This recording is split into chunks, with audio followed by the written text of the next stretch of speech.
Here's a rather short and quickly made video, mostly as a long overdue follow-up to an older video of mine.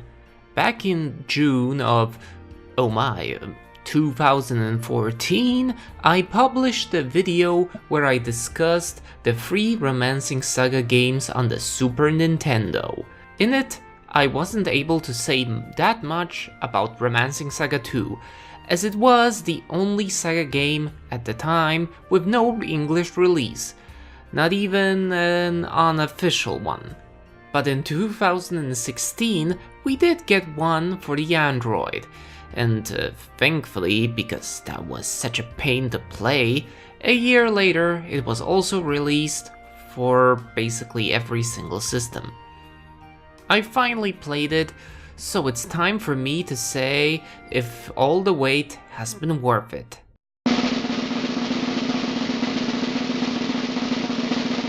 Yes! But it wasn't as great as I hoped. Please let me elaborate. Let's start at the beginning. You control the royal family of Avalon. You start as King Leon, who ends up being killed by one of the fabled 7 heroes. His son Gerard inherits the throne and through the use of some ancient magic obtains all of his father's skills and powers, including the knowledge on how he could avenge him.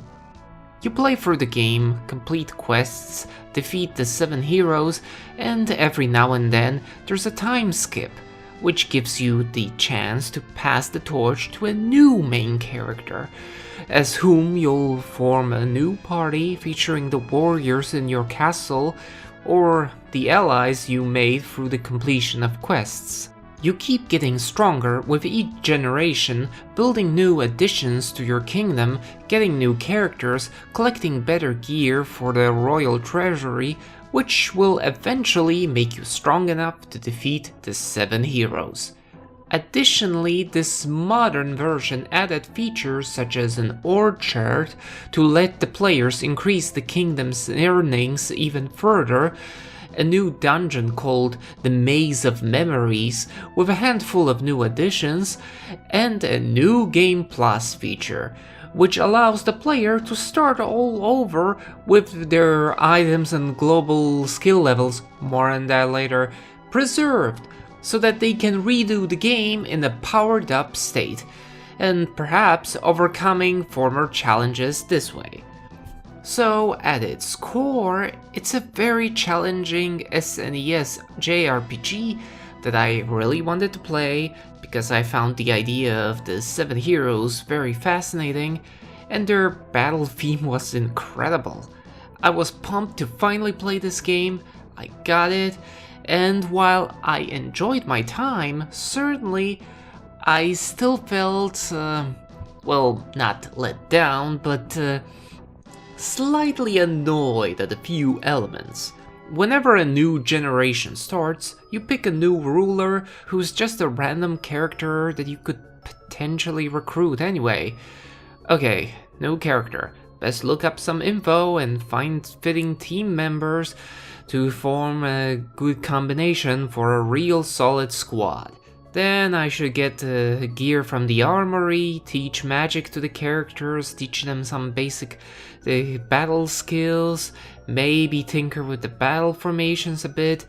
Yeah, all set, all fine and dandy. Let's go on a quest. And then another one, and maybe a third one, and done. Bam, next generation. Do the whole planning thing all over again. Now, I admit, maybe that's just how I played the game, where I spent way too much time with planning things out, but in my defense, the one time that I just picked whomever I felt like, with no thought put into it, things did not go too well. And that's why I started being very strict with how much freedom I was giving myself. I won't deny that it got ridiculous, as in a few generations I spent more time planning than actually doing quests. Another annoying problem was the global skill levels.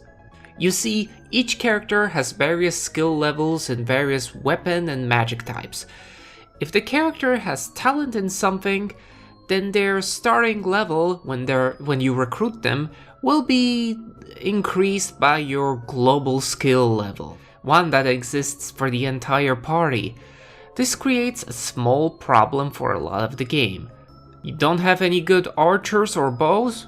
You think about ignoring them? Well, you better not. You might later get a super archer with a great bow, so you better keep using bows to keep that skill level high.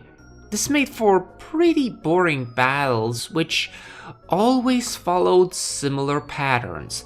You always had to use all the weapons, all the magic types. And yeah, I realize I didn't really need to do this. Towards the end, the monsters give much more experience points, so there's a chance to catch up. But I just didn't want to get stuck in the middle of the game because I neglected something, so I still did it. Really wish there was like a general global level for weapons and magic so that you wouldn't have to use things which are currently useless to you. Additionally, from a story perspective, I found it a bit dull that the 7 heroes were not that omnipresent as I thought they'd be. Yeah, there's a few quests where they're mentioned, but that still felt a tad weak. Romancing SaGa had you not only hear about sorrowing every now and then, you also fought his priests, his minions, and of course, you had the fate stones that you tried to collect in order to defeat sorrowing. That did keep me invested in the game and gave me the feeling that I was indeed making progress in the story, which I did not so much get here. I honestly imagined that the 7 heroes would be like actual warlords, ruling over specific lands and yet be fighting against them on the battlefield. Something to get used out of the whole idea of being the ruler of a country, but not so much. Romancing SaGa 2 is a difficult game in a franchise of difficult games. At the time of its release, it was very innovative, but as is often the case with experimental games, the execution wasn't ideal. However, with that said, I wish to make it clear that I still had quite a bit of fun with the game. Planning out how to expand my kingdom was quite interesting. I had to decide how to spend the funds properly, what was worth investing into, what could wait, and in all fairness, once these 7 heroes did become my prime targets, the story did get much more engaging, and once I took control over the final emperor, things did get really fun. Now true, this is the last team you get, you can't recover LP normally in this game, so it was quite a pain in that regard, trying to keep everyone alive so they reach the final boss. But it did also make me stick with this party for far longer than the rest, and as such, I did form a far stronger connection with it than with the others throughout the game. The ending is simple but sweet, so I'm leaving the game with a positive attitude. If you're an experienced SaGa fan, then consider giving it a go.